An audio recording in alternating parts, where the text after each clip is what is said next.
Good morning po ulit. Yan. Morning po sa inyo lahat. Well, kamusta po kayong lahat? Amen. Kahit malakas yung Yuki, praise God, nakapunta tayo po no? I believe it's because of our faith and our hunger na makinig po ng salita ng Diyos at yung uhaw natin na sumamba sa Panginoon. And pwede ba natin palabakan yung isa't isa? Amen. Praise God. Ingatan po tayo ng Panginoon. Amen. Good morning po. So gusto ko lang po pasalamat una sa lahat. Salamat po sa ating Pastor Marlon, Pastor Amen, for allowing me to share the Word of God. And it's a privilege po, it's an honor na magamit po ng Panginoon. Amen. So sino po excited na makinig ng salita ng Diyos? Wow, praise God. Ang dami. Amen. Ayan. So, no, we've been, this past Sunday, we've been talking about faith. Amen? Sabi mo sa katabi, faith. Hindi fake. Faith, okay? Amen? So, the title for today is Hearing Produces Faith in God. Ayan. Sa pakikinig, nagkakaroon ng pananampalataya sa Diyos. Ayan. Sino po dito gusto niya mag-increase yung faith niya? Ayan. Sabi mo sa katabi, makinig ka. Amen? Kasi yun ang susi para yung faith natin ay mag-increase. Amen? Yan. So sabi po ng ating Pastor Ay last time, faith without works is dead. And Pastor Ate is we have to fix our eyes on Jesus. Amen? And kanina naman, our Ate Phoebe, we have to have faith for others. Amen? Kailangan natin ng pananampalataya din para sa iba, hindi lang para sa ating sarili. Amen? So basahin po natin, Hebrews chapter 11 verse 1. Ano ba ang faith? Mahalaga po na maintindihan natin. Ano ba ang faith? Ayan. So alam ko, some of you already heard about this, but we just want to be refreshed by the Word of God. Hebrews chapter 11 verse 1. Now faith is confidence in what we hope for and assurance about what we do not see. Amen? Sige po, tayo po muna yung manalangin. Let us pray. Thank you, Father. Lord, we bless you. We honor you. We worship you, O God. Lord, maraming salamat po for the opportunity, Lord, that we can come in your house and hear your word, Lord God, and be strengthened by your word. Lord, hiningi po namin that let your word alone, Lord God, be heard in this pulpit, Lord God. Yung salita mo lamang ang aming marinig, yung boses mo lamang, Lord, ang aming marinig, Panginoon. At hiningi po namin patuloy, we ask continually for your presence, for we always say, apart from you, Lord God, we are nothing. So Lord, fill us with your presence and lead us to your Holy Spirit. Let your kingdom come today, Lord God, in this church as it is in heaven, and let your will be done. Maraming salamat po. Give us understanding, and Lord, give us fresh revelation according to your word. We bless you, we honor you in Jesus' name. Everybody say, Amen and Amen. Palapakan po natin si Lord. Amen. Malakas na palakpak sa ating buhay na Diyos. Check mo ngayong katabi, buhay ka pa ba? Amen. Lagi natin sinasabi, wag natin sabayan yung season, ay yung nangyayari sa weather. Lalo na ngayon, nag-i-snow. Parang ikaw din, parang yung mood mo rin snow.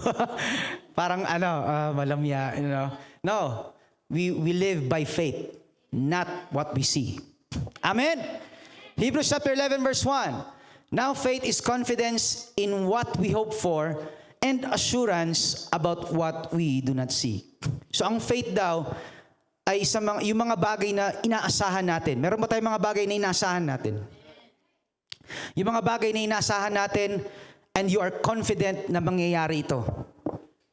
You are confident na darating ito. Kung ano man yung hinihingi mo sa Panginoon, whatever you're asking, whatever you're hoping from God, there's no doubt you believe that it will happen. That is faith. Amen? You're sure, your assurance. You are sure na kahit wala pa sa mga kamay mo, even though it's not yet in your hands, yung hinihingi mo, but you believe nandyan na. That's what faith is. Amen? Parang hirap, But that's what faith is. Amen? And sabi ng Hebrews chapter 11, verse 6, importante ba ang faith? Of course. Hebrews chapter 11, verse 6, and without faith, it is impossible to please God. Kung wala tayong pananampalataya, imposibleng mapiplease natin si Lord or mapapasaya natin yung puso ng Diyos. Amen? Because anyone who comes to Him must believe that He exists. Lahat ng lumalapit sa Diyos, kailangan maniwala na ang Diyos ay nandyan. Hindi ka pwede lumapit sa Diyos na hindi ka naniniwala. Because you're just insulting God. Amen? Because God can only move by faith. Amen? So believe that He exists and that He rewards those who earnestly seek Him. Kailangan pag lumapit tayo sa Diyos, maniwala ka na kaya kang sagutin ng Diyos. Hindi pwedeng lalapit ka sa Diyos at nagda-doubt ka. There's no faith in that. There's no meaning in that. Amen? So, kaya nga, we need faith. Amen? Amen po ba? So, how can we have faith? Ayan, mabilis lang po ito. Tapos tayo mga launa. Hindi, joke lang po. How can we have faith? Romans chapter 10, verse 17. New King James Version po tayo. Ayan. So, how can we have faith? Gusto ba natin ng pananampalataya? Parang ayaw niyo. Gusto niyo ba? Then this is for you. Romans chapter 10, verse 17. Consequently, or in New King James Version na lang po.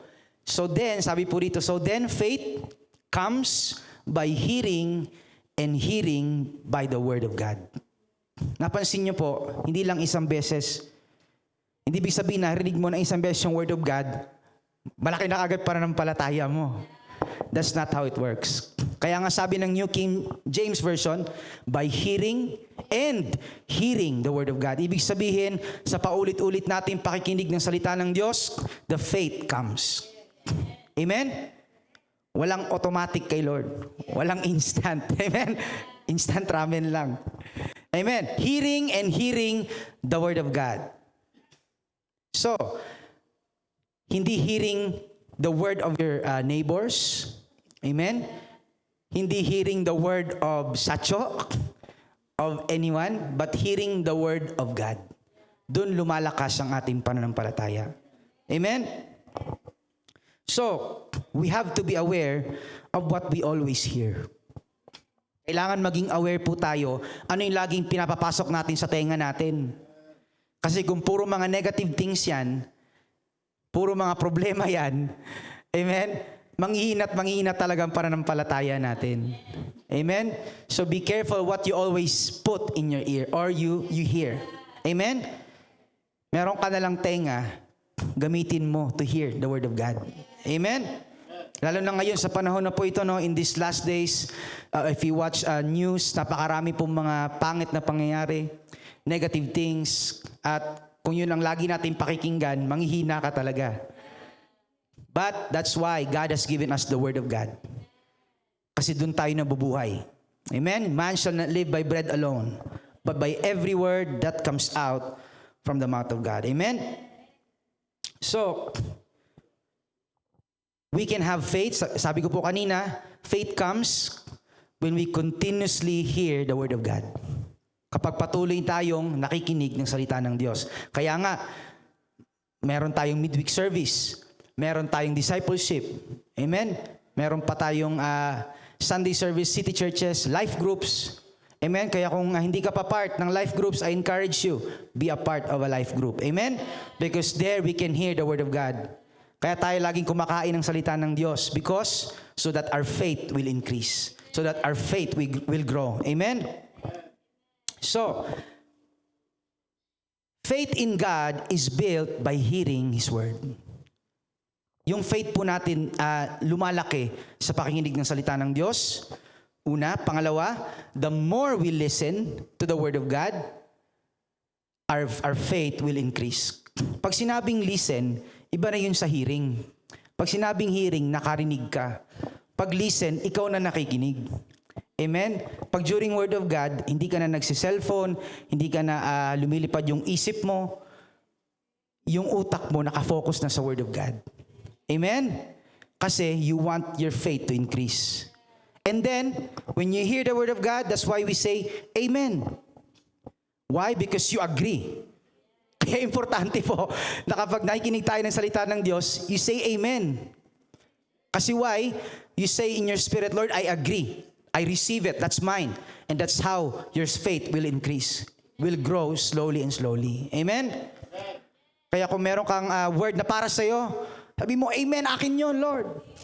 Amen? Pero kung ayaw mong mag-increase yung faith mo, hindi ka talaga mag-amen. Amen? So, if you want your faith to increase, say Amen when you hear the Word of God. Amen? So, pangatlo, when we meditate on the Word of God, every time we think of the Word of God, instead of yung problema yung ating iniisip, lagi, yung problema yung ating minimeditate, you use the Word of God to meditate it. Amen? Then, your faith will be increased. Amen? Your faith will grow. Number 4, pangapat, the more, of course, pinaka-importante po, when we hear the Word of God, we need to apply His Word. May mo siyang katabi, apply the Word of God. Amen? Parang muscle lang po yan. Yung faith natin, parang muscle lang yan. Pag hindi mo ginagamit, anong mangyayari? Hindi lalakas, hindi lalaki, di ba? The more you use your faith, the more it will grow. The more it will become stronger. Amen? Sabi mo siya katabi, use your faith. Amen? Binigay na lang ng Diyos yan. Gamitin mo. Amen? When do we use our faith? Pag okay ba ang lahat? Pag kaya mo pa? No. When things are impossible, when things are getting hard, you have your faith. And use it. Amen? So, meron pong story sa Bible, one powerful example how hearing produces faith in the Bible. Ayan. So, sa pakikinig at pakinginig ng salita ng Diyos, nagpuproduce ito ng faith. At meron pong story sa Bible which is about the centurion's great faith. Yan. Sino po nakakaalam po ng story na ito? Amen? The faith of the centurion. Yan. So first of all, ano ba ang centurion? Yan. Pwede ba natin ipakita yung ating picture para lang magkaroon tayo ng image or imagination? Amen. Yung centurion po na he has with his army. Yung isa po ata. Ayan po yung centurion. Yung marami po yung army niya. Yan. Wow, kakoy ne. Grabe no. Yan po ang centurion. So, paliwanag ko lang po kung ano po yung centurion no, para magkaroon tayo ng idea. A centurion is a professional officer in the Roman army. Amen? Isa po siyang professional officer commanding a century or under a centurion, meron siyang 100 legionaries. Under a centurion, there is 100 soldiers under him. Grabe, no? Pangalawa, he is responsible. The centurion is responsible for training, for leading, and maintaining discipline among his soldiers. Yan po ang work ng centurion. And pangatlo, they are often paid significantly more than ordinary soldiers. Ayan. So sa mga, kung ikumpara natin sa mga normal na soldiers, sila po centurion, mas mataas ang bayad sa kanila. So mga mayayaman po sila. Para lang magkaroon tayo ng idea, makonect natin mamaya sa ating story. Amen? So, and they are like, kung ikukumpara po natin ang centurion sa araw po na ito, this generation, they are like the captain in the military. Amen? So, basahin po natin. Luke chapter 7, verse 1 to 10. Ayan. Yun, isa-isahin po natin.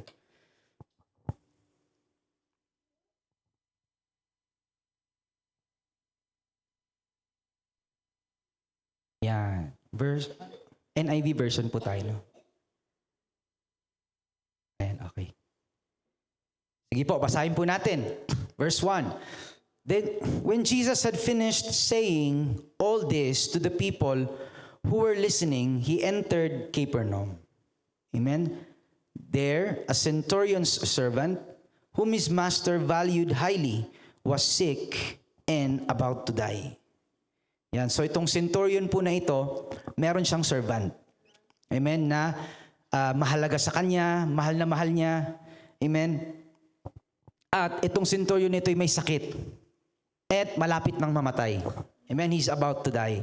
Ngayon, according po sa book po ng Matthew 8, kasi itong story na ito, meron dito sa Matthew chapter 8. Ngayon, yung sakit ng servant na ito is, the servant is just lying down. Nakahiga lang siya, paralyzed, and suffering. So hindi siya makagalaw. And then, siguro suffering, may mga sakit-sakit din siya. May mga sakit siya na nararamdaman. So, it's really hard. Amen? So, imagine na lang po natin. The centurion, I believe, the centurion did everything. Ginawa niya lahat para lang, he paid everything just to find a cure. Alam ko, in those days, because he has the money, right? Mayaman yung centurion na yun eh. So I'm probably sure he has the power, he has the authority, he can do whatever he has to do. Papupunta siya ng gusto niya ipagalingin yung kanyang servant, he can do it. But he cannot find a cure. Wala siyang mahanap na sagot. So, nung wala na siyang pag-asa, when the centurion lost his hope, wala na siyang malapitan. He doesn't know what to do. Amen? Siguro nung time na yon, sa paligid niya, there was someone sharing about him, about Jesus. Maybe someone is telling him, oh, Jesus is healing everywhere. Narinig niya sa mga kapitbahay niya. And then, he didn't just hear one time. Amen? I believe he heard it many times. Narinig niya na ilang beses na si Lord ay nagpapagaling, especially nung time na yon, si Jesus po ay napaka-famous. Amen? Kung saan siya nagpapagaling, nagpapalayas ng demonyo. Amen? So when he heard, sabi ng verse 3, the centurion heard of Jesus. Sabi natin, hear. Amen? The centurion heard of Jesus. Okay lang po ba yung translation natin? Amen? The centurion heard of Jesus and sent some elders of the Jews to him. So nung narinig na ng centurion about kay Jesus, immediately he asked some elders to come to him and to go to Jesus. Amen? So,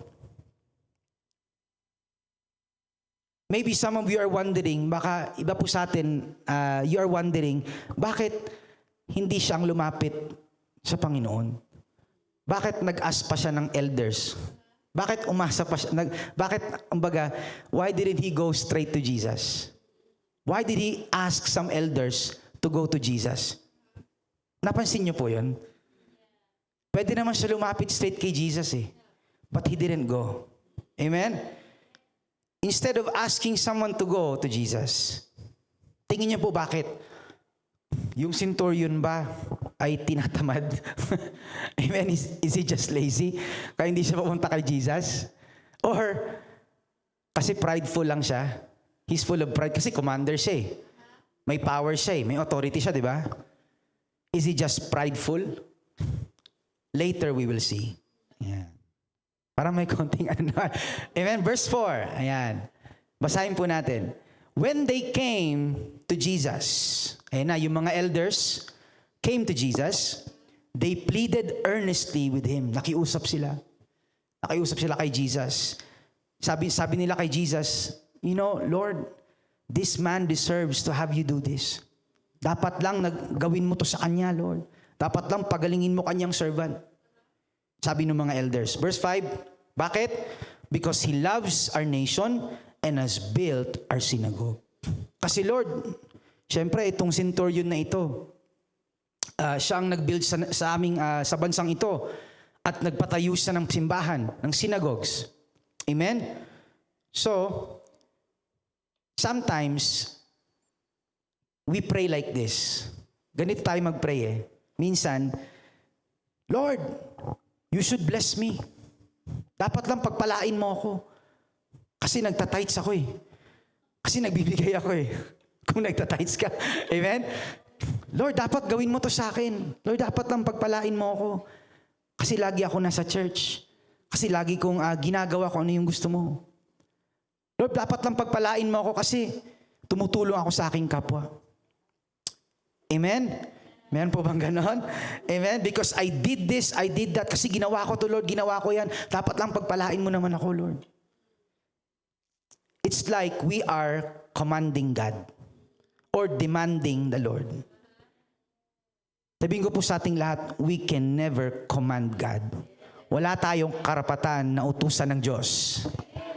Dahil hindi tayo Diyos. Siya ang ating Diyos. Amen? Wala pa ako nakakitang servant na inutusan na kanyang master. Amen po ba? Amen? God didn't create us so that He would listen to us. Hindi tayo nilikha ng Diyos para pakinggan tayo ng Diyos. Amen po ba? Nilikha tayo ng Diyos para sundin ang kanyang kalooban. He created us to follow His will. Amen po ba? Secondly, God is not moved by what you have done.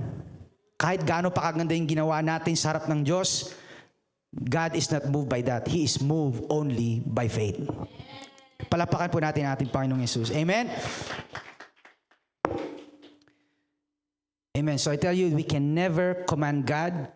We can only ask God, but we can never command the Lord. Amen? Verse 6. So Jesus, ito na.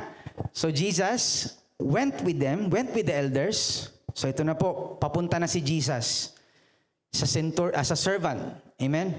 Sa centurion's servant. Basahin po natin verse 6. Jesus went with them.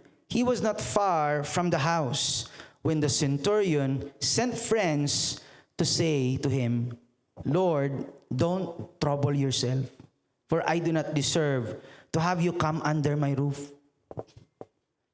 Nung malapit na po si Jesus sa bahay ng centurion, yung centurion sent some friends and say to Jesus, Lord, hindi mo na kailangan lumapit. Hindi mo na kailangan pumunta sa bahay. Amen? For I do not deserve to have you come under my roof. Sabi niya, Lord, hindi mo na kailangang lumapit dito. Kasi hindi ako karapat-dapat. Kasi marumi ako, Lord. Kasi makasalanan ako. Amen? Verse 7, that is why I did not even consider myself worthy to come to you. So, in the end, ang centurion pala, hindi pala siya tamad. He's not lazy. Hindi rin siya prideful. Alam niyo po kung bakit? Because the centurion is just very humble before the Lord. Napansin niyo po? He is full of humility. Amen? Sabi niya, Lord, makasalanan ako. Hindi mo kailangan pumunta dito. Because I'm not worthy even, Lord. And then he said, but say the word, and my servant will be healed. Wow. Palapakan po natin si Lord. Itong centurion po na ito, he's full of humbleness and he's full of faith. Sabi niya, Lord, hindi mo na kailangan lumapit dito. Hindi mo na kailangang i-lay hands yung aking servant. Hindi mo na kailangang makita siya na siya'y gumaling. Sabihin mo lang, Lord, at gagaling yung aking servant. Grabing pananampalataya yon. Amen? Meron po bang ganun sa atin? O gusto magkaroon ng ganung faith? Amen? Verse 8, for I myself, sabi ng centurion, for I myself, a man under authority, with soldiers under me. I tell this one, go, and he goes, and that one, come, and he comes. I say to my servant, do this, and he does it. Siya rin naman kasi ang centurion, he is a commander eh. So when he say to his servant, go here, the servant will follow. Come here, ganun din naman, the servant will come. Pag sinabi niya sa servant niya, or sa soldiers niya, gawin mo to, gagawin niya. At ganun ang paniniwala niya sa Diyos. Kasi pag sinabi ng Diyos, wala makakapigil. Pag sinabi niya, wala makakapigil sa sabihin ng Panginoon. Amen? Palapakan po natin ang buhay na Diyos. Amen? Hallelujah. He knows how powerful Jesus is. Alam niya kung gaano kapangyarihan si Jesus. Amen? He didn't need, sabi niya, hindi mo na kailangang ilahan ang aking servant. Sabihin mo lang. Amen? At gagaling siya. He has faith that whatever Jesus says will happen or will come to pass. And he knows the power of word. Sabihin niyo po, words. Alam niyo po ba yung words niyo may power? Kaya lagi lumalabas sa bibig niyo? Bibig natin. Kasi kung ano yung lumalabas lagi sa ating bibig, yun ang gagawin ni Lord. Sabi ng Mark chapter 11 verse 22 to 24. Mark chapter 11 verse 22 to 24. Yan. I encourage you, my brothers and sisters. Basahin po natin. Have faith in God, Jesus answered. Truly, I tell you, if anyone says to this mountain, go, throw yourself into the sea, and does not doubt in their hearts, but believes that what they say, speak, will happen. It will be done for them. Pag sinabi mo sa mundok na ito, lumipat ka, at hindi ka nag-doubt. Hindi ka nag-doubt kahit konti. And you believe in what you say, it will happen to you. And that's what faith is. Amen? Verse 24, therefore I tell you, whatever you ask for in prayer, believe that you have received it, and it will be yours. Wow! Palapakan natin si Lord. Sino po may mga inaasahan dito at gustong hingin sa Panginoon? Or may gustong he's asking for God to do this for him. Amen? Whatever it is, speak it. Speak life. Speak the word of God. Amen? Do not doubt. Believe. Sabi ng Panginoon kasi baliwala yung kahit sabihin natin, we're declaring, but you are doubting. Nagda-doubt ka naman sa sinasabi mo. Wala ring faith doon. Walang mangyayari. Amen? So when you speak, believe in what you say. Amen? Yan. So, this centurion didn't have any doubt. Itong centurion po na ito, wala siyang doubt When he asked for Jesus, when he asked Jesus na first elders to come to Jesus, he didn't have any doubt. Kasi naniniwala siya, he believes that Jesus can heal his servant. With no doubt. Amen? Verse 9, ito na po, last verse. Verse 9 muna. Yan. When Jesus heard this, amen? Nung narinig po ito ng Panginoong Jesus, yung kanyang sinabi nung centurion. Amen? When Jesus heard this, he was amazed at him. And turning to the crowd, following him, he said, I tell you, I have not found such great faith even in Israel. Sabi ni Jesus, wow, grabe. Wala pa akong nakitang ganito kalaking pananampalataya sa Israel. Wala pa akong nakitang ganitong kalaking pananampalataya sa JTG. Wow. Amen. Magkakaroon na. Sino gusto magkaroon ng great faith? Amen. Claim it. Amen. Verse 10, then the men who had been sent returned to the house and found the servant well. Wow. Nung bumalik po ang kanilang yung mga kaibigan niya, when he came back to the centurion, after Jesus said, you are healed, pagbalik niya, immediately, the servant is healed. Wow. Grabe, palapakan natin si Lord. The servant was healed that very moment, proving that faith comes by hearing and trusting in God's word. Nakita niyo po, kung saan nagsimula, it started from hearing. Because the centurion heard the word of God. He heard about Jesus. At nagkaroon siya ng pananampalataya. Amen? So, the centurion's faith was not based on what he saw, but on what he had heard about Jesus. Yung faith ng centurion, hindi niya naman nakita si Jesus na nagpagaling. Narinig niya lang. At doon siya nagkaroon ng pananampalataya. Amen? Sa atin mga tao, normally, unbelievers, to see is to believe. Amen? Para tayo maniwala, kailangan makita muna natin. But faith is opposite. If you want to see, you have to believe first. Amen? Sabi mo katabi, believe. Bakit mo kailangan manampalataya? May mahirap ba sa Diyos? Is there anything hard for God? Is there anything impossible for God? Sa atin meron, pero sa Diyos wala. Amen? Kaya bakit hindi ka mananampalataya? Amen? Everything is possible in the Lord. And for those who believe. Amen?